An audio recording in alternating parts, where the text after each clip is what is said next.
I sat in my Honda Civic outside the glass tower that housed TechFlow Solutions, my hands trembling as I stared at the termination letter. 20 minutes ago, I thought I was walking into a routine meeting. Instead, my boss fired me for conflicts of interest regarding my side startup. But here's what he doesn't know. Buried deep in our software licensing agreement from 3 years ago is a clause I negotiated myself. A clause so carefully hidden that even I forgot about it until this moment. By firing me, he just triggered a penalty that will cost the company $12 million in licensing fees. And there's absolutely nothing he can do to stop it. 3 years ago, I was a completely different person. Fresh out of Georgia Tech, with a computer science degree, 25 years old, and bursting with enthusiasm to prove myself in the corporate world. That's when I landed my first real job at TechFlow Solutions as a junior systems analyst. The company specialized in supply chain management for mid-sized retailers across the Southeast, and they desperately needed someone who could understand their failing technology infrastructure. David Richardson, the vice president of technology, interviewed me personally. He was in his early 40s, wore expensive suits, and had this way of making you feel like you were part of something important. During our conversation in his corner office, overlooking downtown Atlanta, he painted a picture of unlimited growth opportunities. "Haley, we need someone with fresh eyes," he said, leaning back in his leather chair. "Someone who can help us modernize our entire operation.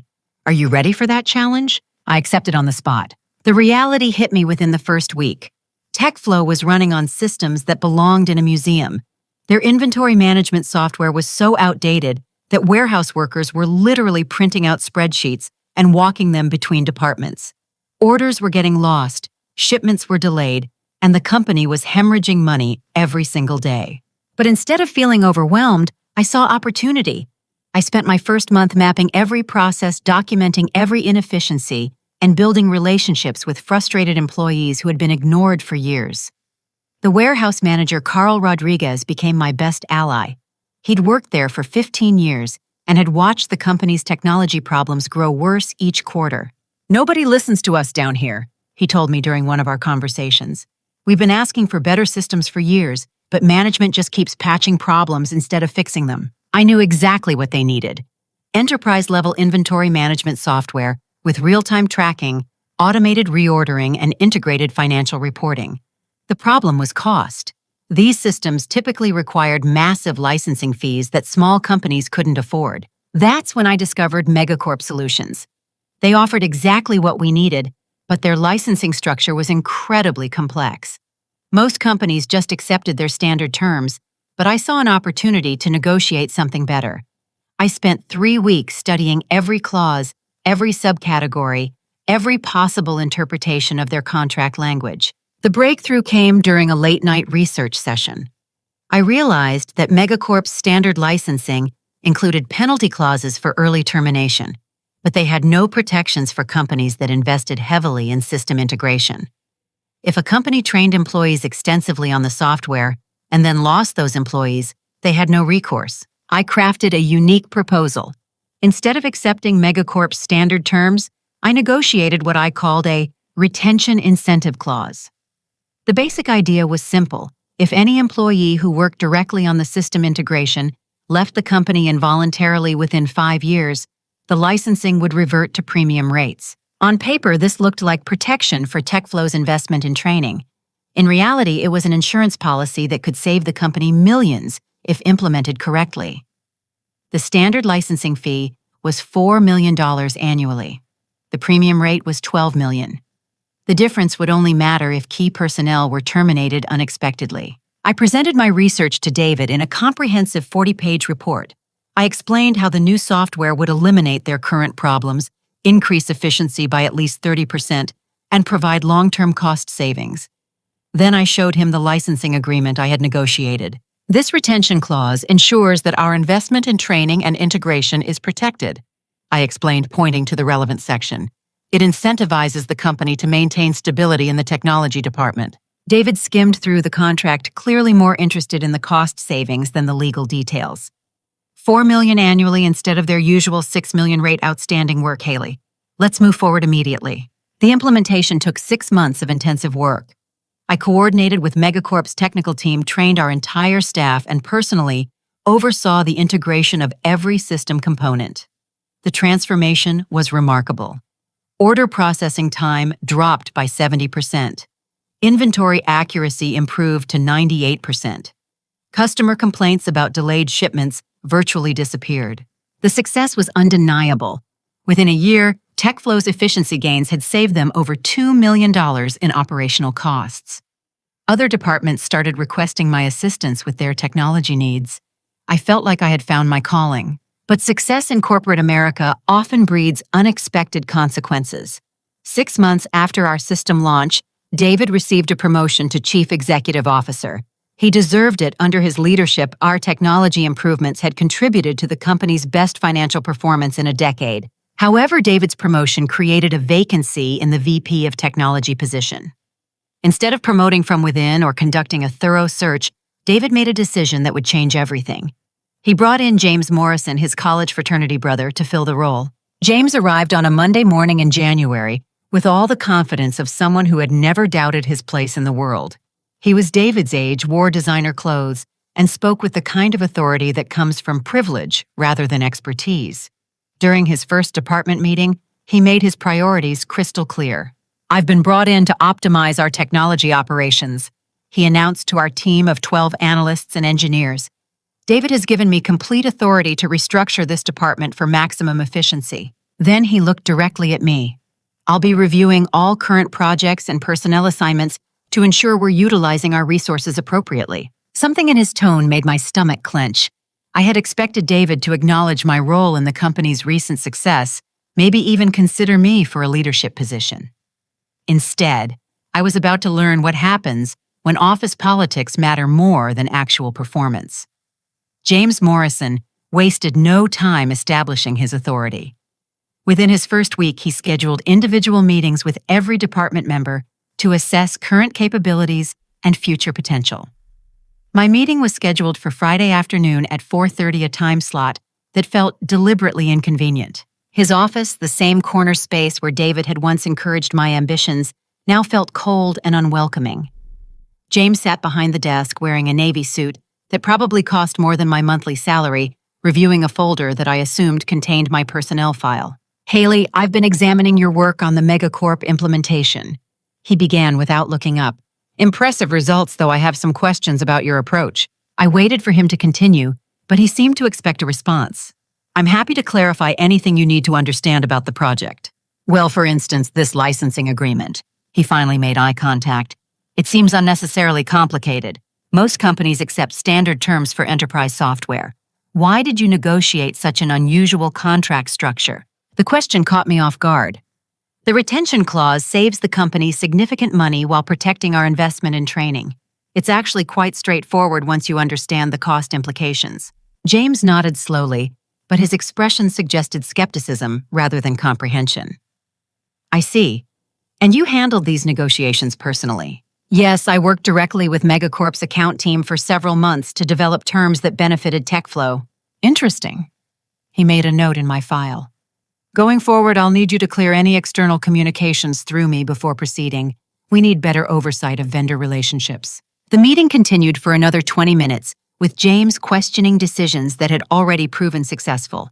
He seemed particularly interested in the time I had spent working late during the implementation phase, suggesting that better planning could have avoided the extra hours.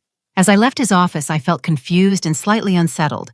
Nothing he said was overtly hostile, but there was an undercurrent of criticism that didn't match the project's obvious success. The changes began subtly. James started reassigning my ongoing projects to other team members, explaining that he wanted to distribute workload more evenly. He excluded me from client meetings that I had previously led, saying he needed to streamline communication channels. When I offered suggestions during team meetings, he would acknowledge them politely before implementing different approaches. More troubling was how he began discussing my work with others. I overheard him telling Sarah Chen, one of our senior analysts, that the Megacorp project had been more complex than necessary, and that simpler solutions often work better. He never criticized me directly, but his comments planted seeds of doubt about my judgment. Meanwhile, my personal life was taking an unexpected turn. I had always been interested in small business operations, partly because of my work with TechFlow's retail clients. During evenings and weekends, I started developing a simple project management application that could help small businesses track orders, manage inventory, and coordinate with suppliers.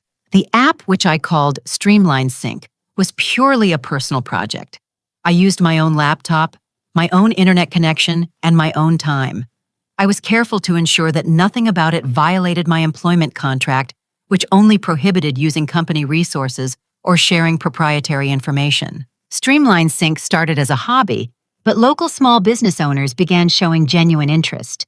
A friend who owned a boutique clothing store tested an early version and loved how it simplified her inventory tracking. She recommended it to other shop owners, and within 2 months, I had a dozen small businesses using the application. I created a basic LinkedIn profile for Streamline Sync and started sharing updates about small business technology trends. The content was general industry knowledge, nothing specific to TechFlow's operations. Several small business owners reached out with questions about improving their technology systems, and I began offering informal consulting advice during my personal time. That's when James discovered my outside activities. It happened during a routine team meeting on a Wednesday morning in April. We were discussing quarterly objectives when James suddenly shifted the conversation. "Before we continue, I want to address something important," he said, looking directly at me. "I've become aware that one of our team members has been engaging in outside business activities that may conflict with their responsibilities here." My heart began racing, but I tried to maintain composure. "Are you referring to me? I noticed your LinkedIn profile mentioned something called Streamline Sync. Can you explain what that is?" The entire team was now staring at me. I felt my face flush, but I answered honestly. "It's a small project management app I developed during my personal time. It helps small businesses track orders and inventory." "I see." James leaned back in his chair. "And you didn't think this was worth mentioning to your supervisor? My employment contract doesn't require disclosure of personal projects that don't use company resources or proprietary information. Streamline Sync has no connection to TechFlow's business or clients." "That's a matter of interpretation," he replied. "When team members divide their attention between company responsibilities and outside ventures, it raises questions about priorities and focus." The meeting continued, but the damage was done. James had publicly questioned my commitment and professionalism in front of my colleagues. Several team members avoided eye contact with me for the rest of the day. Over the following weeks, James intensified his scrutiny of my work. He began requesting detailed daily reports of my activities, questioning every decision and second-guessing my technical recommendations. When I suggested upgrading our database servers to handle increased transaction volume, he rejected the proposal, saying the current systems were adequate for our needs. 2 months later, when our servers crashed during peak business hours and we lost 6 hours of order processing, James blamed the incident on insufficient monitoring, rather than acknowledging that the infrastructure upgrades I had recommended could have prevented the problem. The office atmosphere became increasingly uncomfortable. James hired 3 new analysts, all of whom happened to be his former colleagues from his previous company. They formed an immediate inner circle, taking over the best projects and receiving preferential treatment in assignments and scheduling. One of these new hires, Kevin Walsh, was particularly problematic. He had minimal technical experience but carried himself with the same entitled confidence as James. During team meetings, Kevin would interrupt my presentations, question my expertise, and suggest alternative approaches that demonstrated his fundamental misunderstanding of our systems.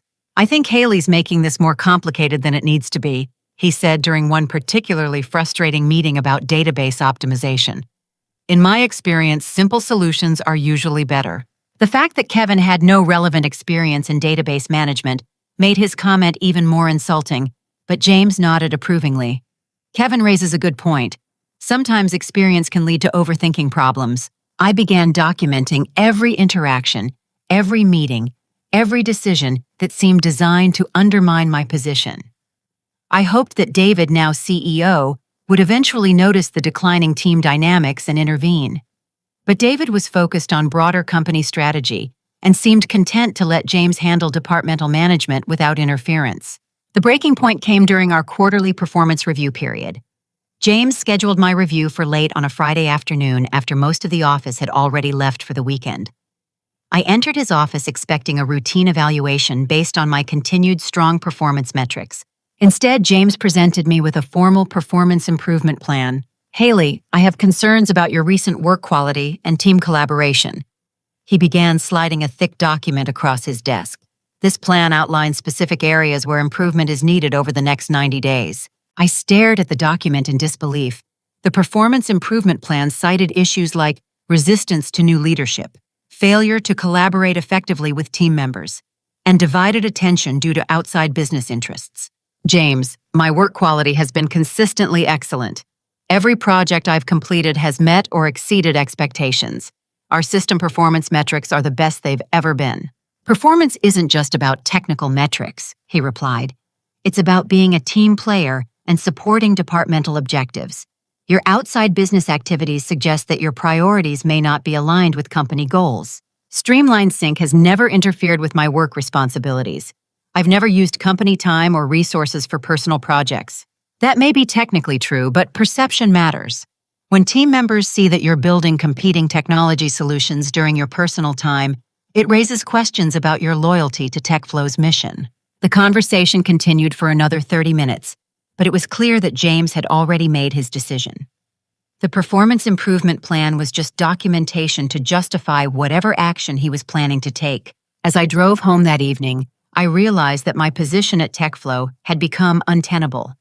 No matter how well I performed, James would find reasons to criticize my work. He seemed determined to either force me out or create enough documentation to justify terminating me. What I didn't know was that he had already begun building his case for exactly that outcome. The performance improvement plan transformed my daily work experience into a nightmare of micromanagement and constant scrutiny. James required me to submit detailed reports every morning, explaining how I planned to spend each hour of my workday, then follow up each evening with documentation of what I had actually accomplished. Every technical decision I made was questioned and second-guessed. When I recommended updating our security protocols after reading about new vulnerabilities, James suggested I was creating unnecessary work to appear busy. When I identified inefficiencies in our order processing workflow, he accused me of criticizing systems that are working perfectly well. The psychological pressure was intense. I began second-guessing my own expertise, wondering if maybe I really was overthinking problems or making poor decisions. The confidence I had built during 3 years of successful work started eroding under constant criticism. Meanwhile, Streamline Sync continued growing beyond my expectations. Word-of-mouth referrals from satisfied customers led to new inquiries every week. A regional restaurant chain reached out about using the app to coordinate between their 8 locations. A small manufacturing company wanted to implement it for tracking production schedules. I was careful to maintain absolute separation between my personal business and my TechFlow responsibilities. I only worked on Streamline Sync during evenings and weekends, using my own equipment and internet connection. I never discussed it during work hours or used any knowledge gained from my TechFlow experience. But James seemed obsessed with finding connections between my job and my side business. He started monitoring my computer usage, questioning why I occasionally checked personal emails during lunch breaks. He asked other team members if I had ever mentioned Streamline Sync during casual conversations. The situation became even more complicated when James hired Todd Bennett as a systems specialist. Todd was supposedly experienced in enterprise software management, but it quickly became obvious that his qualifications had been greatly exaggerated. During Todd's first week, I was assigned to train him on our Megacorp system. The experience was surreal. Todd had no understanding of database relationships, couldn't interpret basic system logs, and seemed confused by fundamental concepts like data backup procedures. "So when you say the system automatically replicates data to the backup servers, where exactly does that happen?" he asked during one training session. "It's handled by the replication service running on the primary database server," I explained for the 3rd time. "The configuration files specify which data gets copied and how frequently." Todd nodded as if he understood, but his follow-up questions revealed that he had no idea what I was talking about. After a week of training, he still couldn't perform basic system monitoring tasks that any qualified analyst should have mastered in a day. I discovered the truth about Todd's background during a casual conversation with Sandra Walsh from Human Resources. Todd's father was James's next-door neighbor, and he had recently graduated from college with a degree in business administration. His only technical experience was a summer internship at a small marketing company where he had updated their website content. Despite his obvious lack of qualifications, James began promoting Todd as his special projects coordinator. Todd was included in meetings that I was excluded from, given access to systems that I was suddenly restricted from, and positioned as James's right-hand person for technology planning. The final insult came when James assigned me to complete Todd's work, while Todd took credit for the results. When clients called with technical questions, Todd would transfer them to me, then follow up with emails summarizing his solutions to their problems. During team meetings, James would praise Todd's fresh perspective and innovative thinking, while continuing to question my judgment and experience. The message was clear: Todd represented the future of the department while I was being phased out. My mental health began suffering seriously. I started having anxiety attacks during my commute to work, dreading each day's new humiliations and challenges to my competence. I lost weight from stress-induced loss of appetite and had trouble sleeping due to constant worry about my job security. The only positive aspect of my life was Streamline Sync's continued success. By late summer, I had over 30 small businesses using the application, and monthly subscription revenue was approaching $3,000. Several customers had provided testimonials about how the app had improved their operations and saved them time and money. A local business magazine contacted me about featuring Streamline Sync in an article about innovative small business solutions. The opportunity was exciting, but I worried about how James would react if he discovered the publicity. I declined the interview, explaining that I preferred to focus on serving existing customers rather than seeking media attention. The reporter was disappointed but understood my position. That decision turned out to be wise, because James was already escalating his campaign against me through other channels. I learned from Brian Thompson, one of the few colleagues who remained supportive, that James had been having private conversations with other department heads about my divided loyalties and declining performance. He told marketing that you've been distracted lately and that they should route technical questions through Todd instead of you, Brian whispered during a coffee break. He's systematically undermining your reputation across the entire company. The situation reached a crisis point in September when our database servers experienced a minor performance issue. Transaction processing slowed down by about 15%, causing some delays in order fulfillment. The problem was easily fixable with a simple configuration adjustment that took me 20 minutes to implement. But James used the incident as evidence of my incompetence. He sent an email to David and the other executives explaining that system performance issues had occurred due to inadequate monitoring and maintenance by the technology team.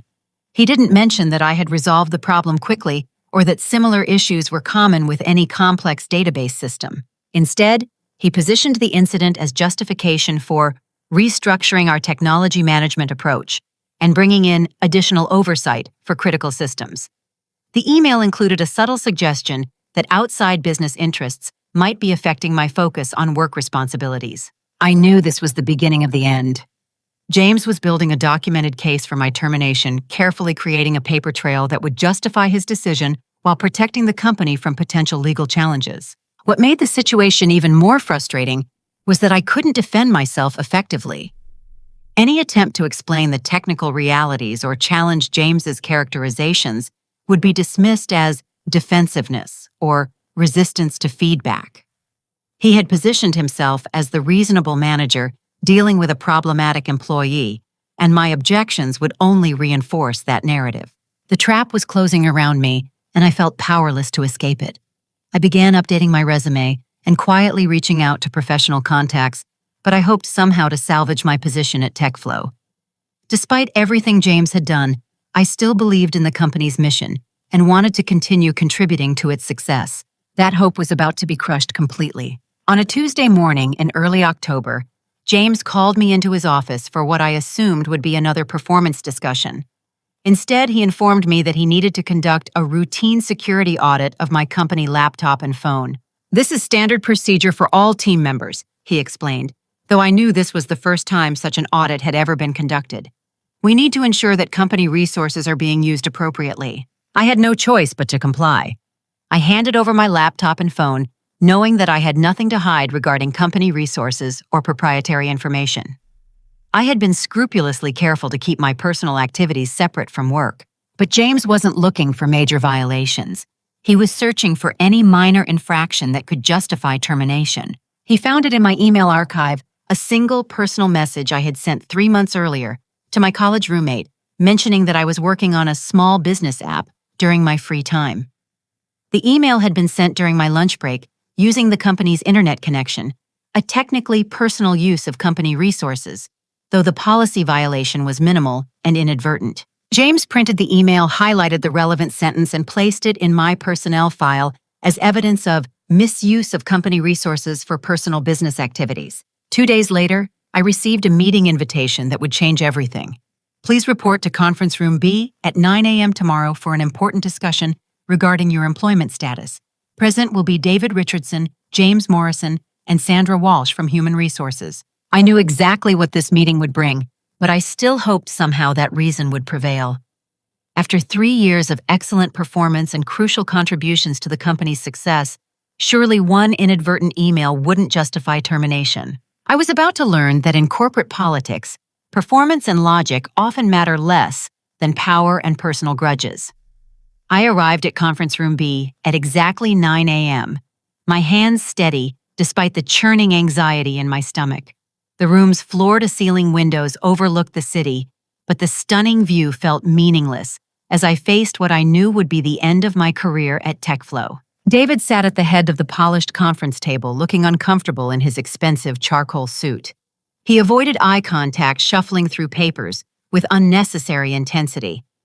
James occupied the chair to David's right, wearing a navy blazer and the satisfied expression of someone who had been anticipating this moment for months. Sandra Walsh from Human Resources sat across from them, a thick folder open in front of her, her face professionally neutral. "Please have a seat, Haley," David said without looking up. His voice carried none of the warmth I remembered from our early interactions. I took the chair directly across from him, setting my hands flat on the table to keep them from trembling. "Good morning, David. James, Sandra." Sandra cleared her throat and began reading from a prepared script. "Haley, we've called this meeting to discuss violations of company policy regarding outside business interests and misuse of company resources." James leaned forward, clearly relishing his moment. "As I've documented over the past several months, your performance has declined significantly due to divided attention between work responsibilities and your personal business venture." "That's not accurate," I replied, keeping my voice level. "My performance metrics have remained consistently high. Every project I've worked on has been completed successfully and on time." "Performance isn't just about completing tasks," James continued. "It's about focus, loyalty, and appropriate use of company resources." He slid a printed paper across the table. "This email sent from your company account using company internet clearly shows you discussing your outside business during work hours." I looked at the highlighted email, a casual message to my college friend mentioning Streamline Sync. The timestamp showed it was sent at 12:15 p.m. clearly during my lunch break. "This was a personal email sent during my lunch hour," I said. "Employees are allowed personal internet usage during breaks." James shook his head dismissively. "Company policy prohibits using our systems for outside business activities. This email constitutes promotion of your competing venture using TechFlow resources." "James, this is one casual mention to a friend. It's hardly promotion, and Streamline Sync isn't competing with TechFlow. We serve completely different markets." David finally spoke, his voice flat and businesslike. "Haley, the issue isn't the severity of this particular violation. It's the pattern of behavior that suggests your priorities have shifted away from company objectives." I felt a surge of anger mixed with disbelief. "My priorities have never shifted. I've given this company 3 years of dedicated work. I've saved you millions of dollars through the Megacorp implementation. I've solved problems that nobody else could handle." "That's exactly the attitude we're concerned about," James interjected. "This sense of indispensability, this belief that rules don't apply to you. It's been affecting team morale and departmental cohesion." Team morale. I looked at each of them in turn.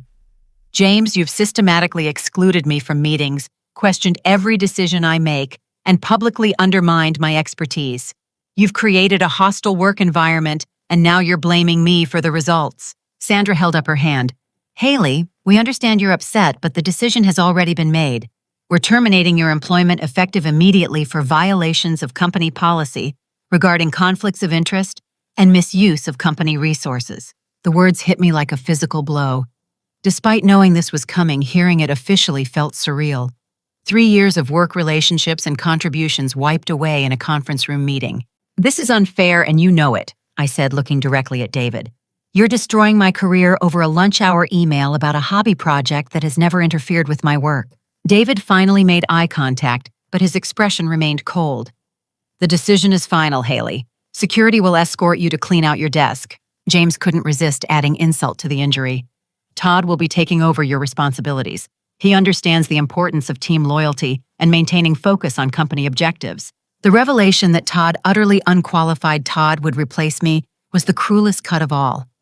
A man who couldn't understand basic database concepts would now be responsible for systems that I had designed and implemented. "Todd doesn't have the technical knowledge to manage these systems," I protested. "You're setting the company up for serious problems." "Todd is eager to learn and committed to the team," James replied. "Sometimes fresh perspective matters more than experience." Sandra stood and gestured toward the door. "Haley, if you'd like to collect your personal belongings, security can escort you to your workspace." I walked through the office in a daze, acutely aware of colleagues trying not to stare as I gathered my few personal items. My desk looked sad and empty as I packed up 3 years of my professional life into a single cardboard box. The motivational quotes I had taped to my monitor, the small plant my mother had given me, the thank you cards from satisfied clients. Everything that had made this space feel like home was reduced to portable objects. Brian Thompson approached as I was unpacking my desk drawers. "Haley, this is insane. Everyone knows you're the best analyst we have." "Apparently that doesn't matter," I replied, trying to keep my voice steady. "James has been planning this for months," Brian whispered. "He told Kevin last week that he was finally going to clean house in the technology department." As I packed my laptop charger, I overheard James talking on his phone in his office nearby. He was speaking loudly enough that I couldn't help but catch fragments of the conversation. "Finally got rid of the problem. Yes, exactly what we discussed. Now I can bring in my people to run everything the right way." The words confirmed what I had suspected. My termination was never about policy violations or performance issues. It was about James consolidating power and installing his preferred team members in key positions. The security guard who escorted me to the parking garage was apologetic but professional. "Sorry about this, miss. I hope things work out for you." Sitting in my car in the parking garage, I felt completely devastated. Not just because I had lost my job, but because the entire experience had been so unfair and unnecessary. I had dedicated myself to TechFlow's success, worked countless extra hours to ensure projects succeeded, and built systems that had transformed the company's efficiency. None of that mattered. Office politics had trumped performance, and personal vendettas had destroyed professional relationships. As I drove home, one thought kept echoing in my mind. James had no idea what he had just done. He thought he was simply removing a troublesome employee, but he had actually triggered something much bigger, something that would cost TechFlow far more than my salary and benefits combined. For 2 weeks after my termination, I barely left my apartment. The humiliation and anger consumed me, making it difficult to focus on anything productive. I oscillated between fury at the injustice and self-doubt about my professional abilities. Had I really been as good at my job as I thought, or had James seen flaws that I was blind to? Streamline Sync became my only source of professional validation during this dark period. Customer inquiries continued arriving, and existing users sent positive feedback about new features they wanted. Working on the app gave me something constructive to focus on while I processed the trauma of my termination. A message from Carl Rodriguez, the warehouse manager at TechFlow, provided some comfort during this difficult time. He had reached out through LinkedIn to express his dismay about my firing. "Haley, everyone here knows you were the best thing that happened to our technology systems," he wrote. "What they did to you was wrong, and we're already seeing problems without your expertise. Hang in there. Your talent will be recognized somewhere better." Other former colleagues sent similar messages of support, though they had to be careful about communicating with me while still employed at TechFlow. Their kindness meant everything during those lonely weeks. It was during one of these introspective evenings that I decided to organize my personal files and sort through paperwork from my TechFlow years. I wanted to create a portfolio of my accomplishments for future job interviews, documenting the projects and improvements I had implemented. As I sorted through folders on my personal laptop, I came across a file I hadn't opened in almost 3 years, my original copy of the Megacorp licensing agreement. I had saved it after the contract signing, intending to study the terms more thoroughly when I had time, but I had gotten busy with implementation work and forgotten about it. Something made me open the document that night. Perhaps it was professional curiosity, or maybe I was searching for validation of my past successes. As I scrolled through, the dense legal language memories of those intense negotiation sessions came flooding back. Then I reached page 47 and saw the retention incentive clause I had crafted so carefully. My heart began racing as I read the specific terms. In the event that any employee designated as primary systems integration specialist terminates employment involuntarily within 60 months of system implementation, licensing fees shall revert to premium rate schedule, resulting in annual cost adjustment from standard rate of $4 million to premium rate of $12 million, effective immediately upon termination date. Below that, in smaller text, was the crucial detail. Primary systems integration specialist is defined as the individual responsible for initial system architecture implementation, oversight, and staff training coordination. For purposes of this agreement, Primary Systems Integration Specialist is identified as Haley Johnson TechFlow Solutions. I read the clause 5 times before the full implications hit me.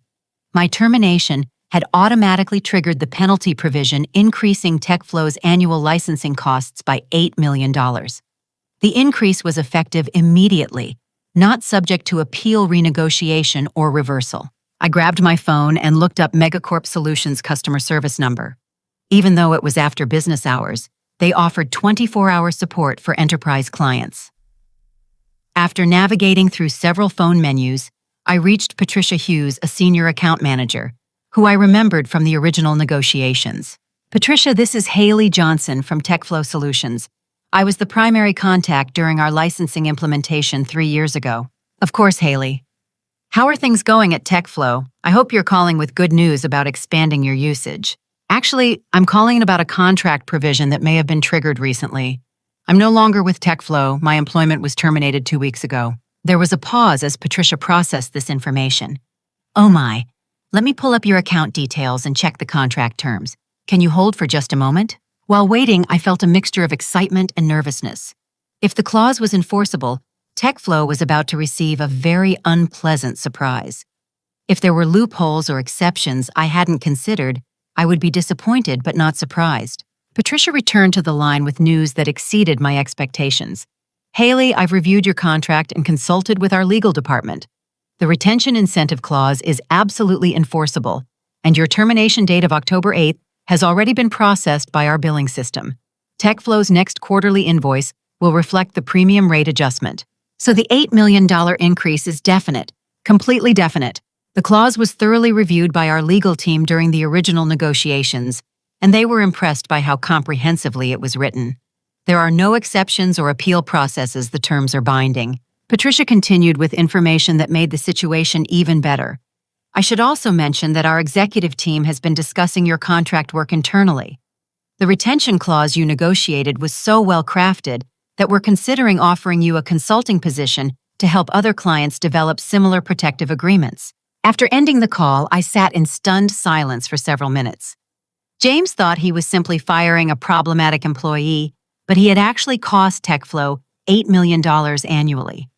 The licensing increase would continue for the remainder of the 5-year contract term, totaling over $30 million in additional costs. Meanwhile, Streamline Sync was experiencing unprecedented growth. The regional restaurant chain I had spoken with earlier had decided to implement the app across all their locations, generating a $50,000 annual contract. 2 other mid-sized businesses had signed similar agreements, and word-of-mouth referrals were bringing new inquiries every day. By the end of October, Streamline Sync's monthly recurring revenue had reached $8,000, with clear potential for much higher growth. I began researching business expansion options, including hiring additional developers and investing in better infrastructure. The contrast between my personal success and TechFlow's impending financial crisis felt like poetic justice.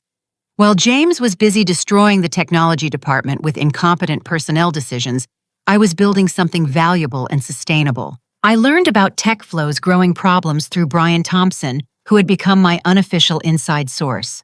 The company was experiencing increasing technical difficulties as Todd struggled to maintain systems he didn't understand. It's chaos over here, Brian told me during a coffee meeting.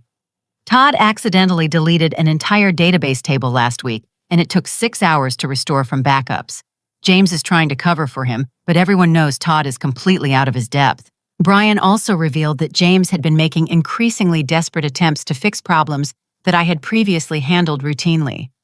He's been staying late every night trying to figure out system configurations that you could have explained in 5 minutes. The irony is incredible.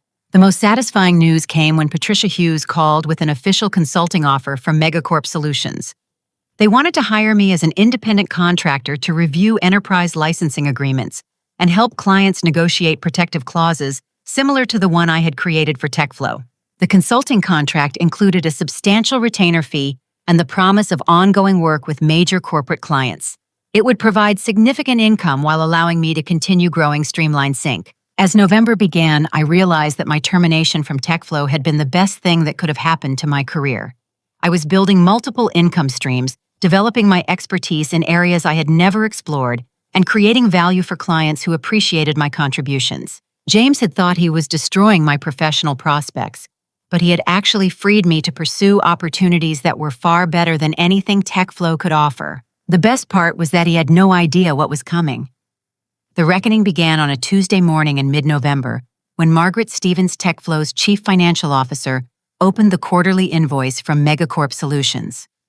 Margaret was known throughout the company for her attention to detail and methodical approach to financial management qualities that made her excellent at her job and terrible to surprise with unexpected costs. She had been expecting the usual $4 million licensing fee, an expense that had been consistent for 3 years and was built into their annual budget projections.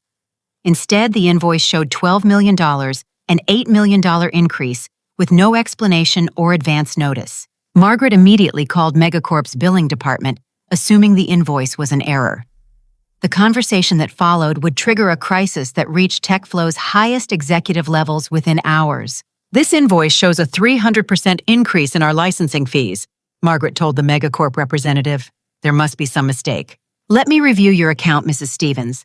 I show here that your licensing terms automatically adjusted to premium rates effective October 8th due to the involuntary termination of your primary systems integration specialist. I don't understand. What does an employee termination have to do with our software licensing costs? Your original contract includes a retention incentive clause that triggers premium pricing if key personnel leave involuntarily within 5 years of implementation. The clause was activated when Haley Johnson's employment was terminated on October 8th. Margaret felt a cold dread settling in her stomach.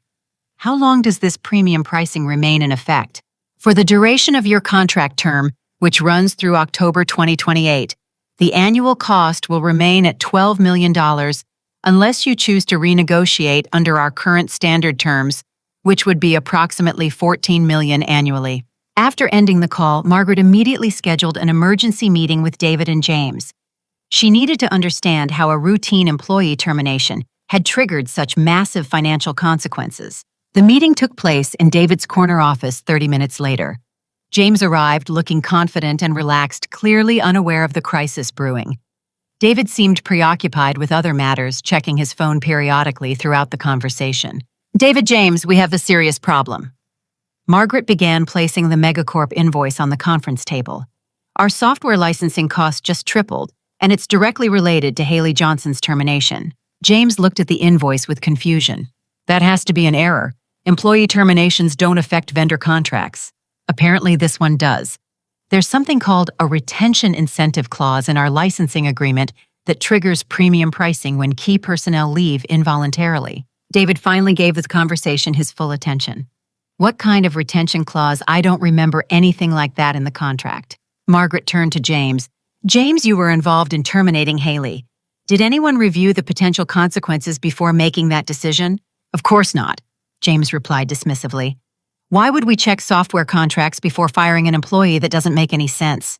"Well, maybe you should have, because this clause is going to cost us $8 million annually for the next 4 years. The color drained from James's face as the implications became clear. $8 million. That can't be right. Margaret slid a copy of the contract across the table. "Page 47, section 12.4. I've highlighted the relevant language. James read the clause 3 times, his expression growing more panicked with each repetition. This is ridiculous. No employee is worth $8 million annually. We need to contest this immediately. I already spoke with Megacorp's legal department, Margaret replied. The clause is ironclad. There are no exceptions, no appeal processes, and no renegotiation options that would reduce our costs below $12 million annually. David had been reading the contract language while they talked. James, it says here that Haley Johnson is specifically identified as the primary systems integration specialist. How did we not know about this provision? James stammered clearly, searching for someone else to blame. Haley handled the original negotiations. She should have disclosed this information when we were considering her termination. Why would she disclose information that would protect her job? Margaret asked incredulously.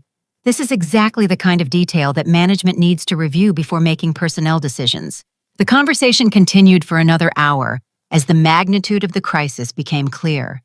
The $8 million annual increase would severely impact TechFlow's profitability and force them to reconsider multiple planned investments and expansion projects. More troubling was the realization that they had no recourse.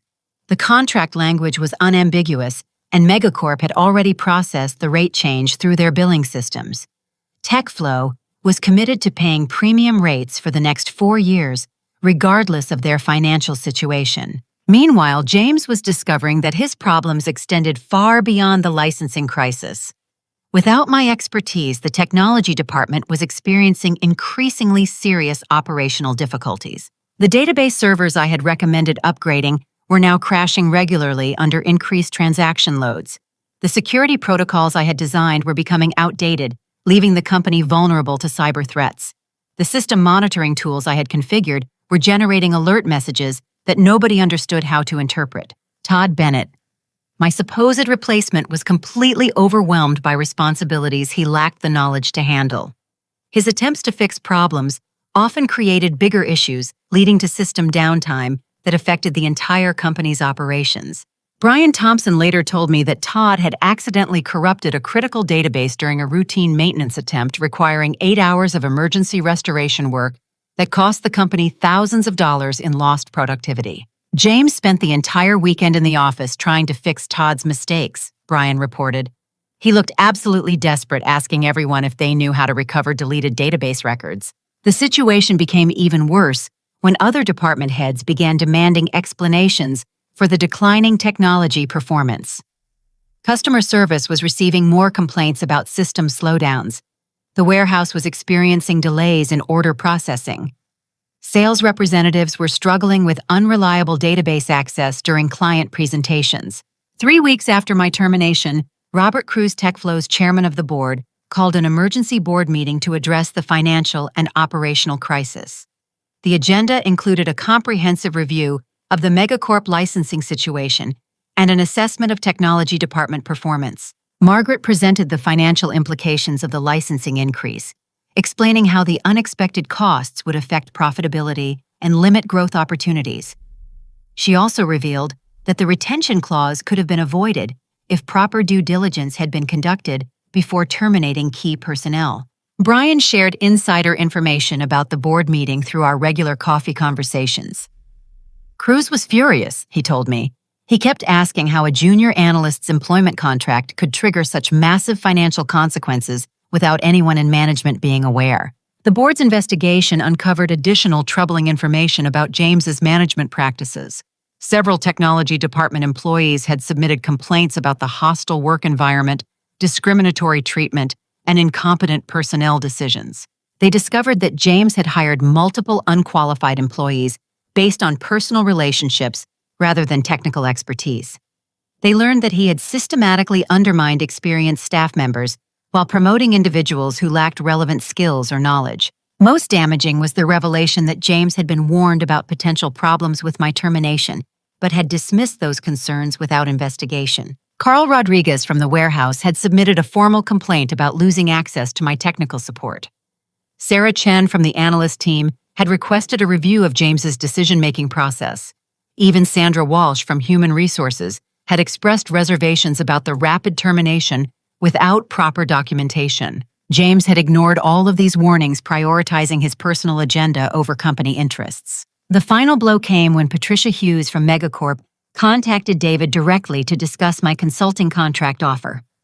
During that conversation, she mentioned that my original contract negotiations had saved TechFlow significant money and that my retention clause was actually designed to protect the company's investment in training and integration. Haley Johnson is exceptionally talented, Patricia told David. Her contract work was so impressive that we're offering her a consulting position. Companies rarely find analysts who understand both technical systems and legal implications so thoroughly. David realized that they had not only lost a valuable employee, but had also triggered financial penalties that could have been avoided with better management decisions. The board's investigation concluded with a recommendation for immediate leadership changes in the technology department and a comprehensive review of all vendor contracts to identify similar risk factors. On a Friday afternoon in early December, Robert Cruz personally called James and David into his office for what would be their final meeting as TechFlow employees. The board's decision was swift and decisive. Both David and James were terminated immediately for gross mismanagement and failure to conduct proper due diligence in personnel and vendor relationship decisions. Their terminations were classified as for cause, eliminating severance packages and making them ineligible for unemployment benefits. The news reached me through multiple sources simultaneously. Brian Thompson called with excited updates. Carl Rodriguez sent a celebratory text message, and Patricia Hughes from Megacorp mentioned the leadership changes during a consulting conversation. But the most satisfying communication came from Robert Cruz himself. 3 days after the terminations, I received a phone call that would reshape my entire perspective on the situation. Haley, this is Robert Cruz from TechFlow Solutions. I hope you have a few minutes to talk. Of course, Mr. Cruz. How can I help you? I'm calling to apologize personally for the inexcusable treatment you received from our company. After investigating the circumstances of your termination, it's clear that you were the victim of discriminatory management practices and personal vendettas that had nothing to do with your performance or professional conduct. His sincerity was evident, and I felt a sense of validation that had been missing since my termination. I appreciate you saying that, Mr. Cruz. The whole experience was very difficult. I'm sure it was, and I'm ashamed that TechFlow allowed such behavior to continue. But I'm calling with more than just an apology.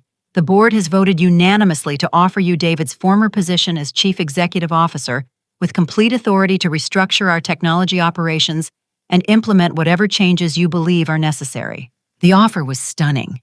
6 weeks earlier, I had been terminated as a junior systems analyst.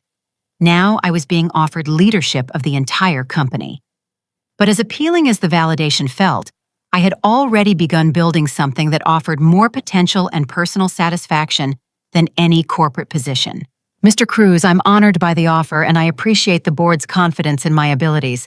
However, I've started my own company and made commitments to clients that I need to honor. I'm not interested in returning to a traditional corporate role. There was a pause before he responded. I understand completely and frankly your decision speaks well of your character and business judgment. But perhaps we could discuss a consulting arrangement that would benefit both parties.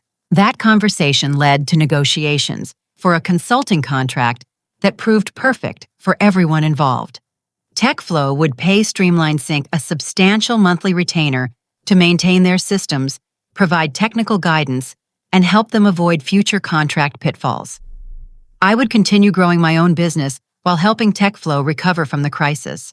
The arrangement gave me the best of both situations, significant recurring income from TechFlow, while maintaining independence and building my own company. Within a month, I had hired Brian Thompson and 2 other talented former colleagues who had been mistreated under James's management. Streamline Sync's growth accelerated dramatically. The regional restaurant chain implementation had been so successful that they referred us to other businesses in their network.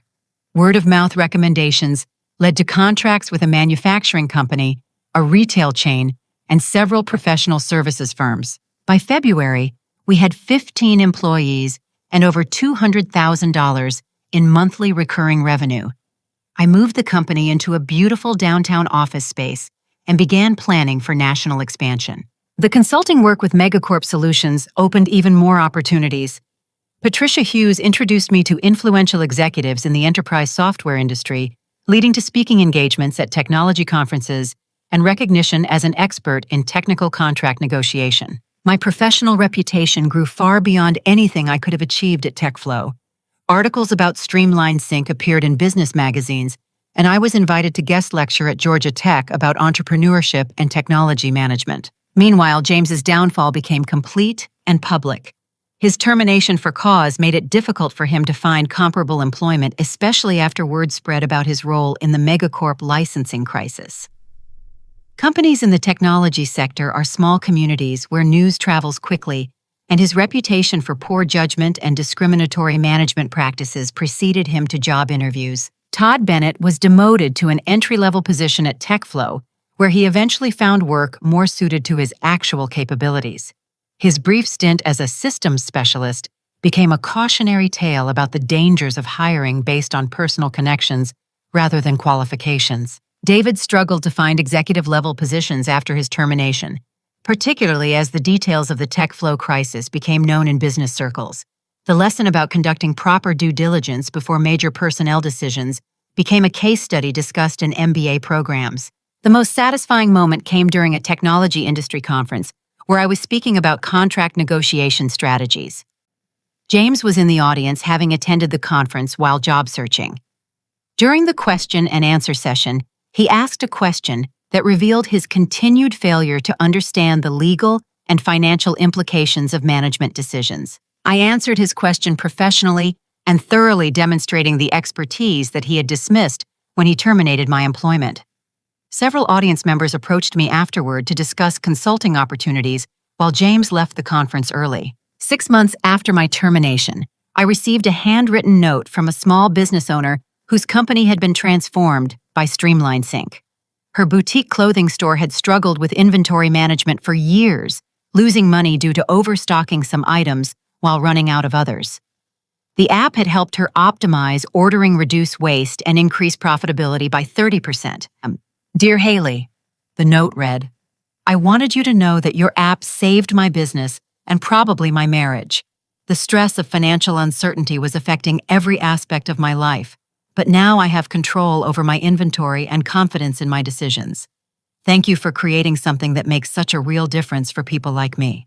Reading that note in my new office, surrounded by my growing team of talented employees, I realized that my termination from TechFlow had been the best thing that ever happened to my career. The pain and humiliation James had caused ultimately led me to discover my true calling, helping other businesses succeed while building something meaningful and lasting. The experience taught me that setbacks often contain hidden opportunities, but only if you respond with determination rather than defeat. The skills I developed defending myself against workplace discrimination, documentation, strategic thinking, and attention to legal details proved more valuable than any technical ability. Most importantly, I learned that self-worth cannot depend on others' recognition or approval. While I had fought for acknowledgement at TechFlow, I discovered that creating value for clients and employees provided deeper satisfaction than any corporate promotion ever could.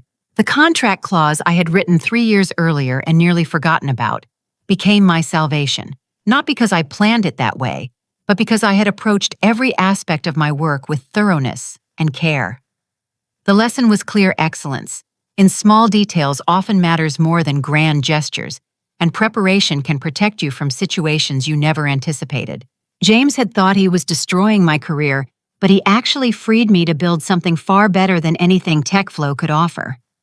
His betrayal led to my breakthrough, his discrimination resulted in my liberation, and his attempt to diminish me ultimately elevated me to heights I never would have reached otherwise. The pain he caused taught me resilience. The injustice he committed taught me determination, and the humiliation he inflicted taught me the value of building something that no one else can take away. As I sit in my office today, watching my team develop solutions that help small businesses across the country, I'm grateful for every difficult moment that led me here. Sometimes the worst thing that happens to you can become the catalyst for the best thing that ever happens to you, but only if you refuse to let temporary defeats become permanent limitations. Success isn't about avoiding betrayal or injustice.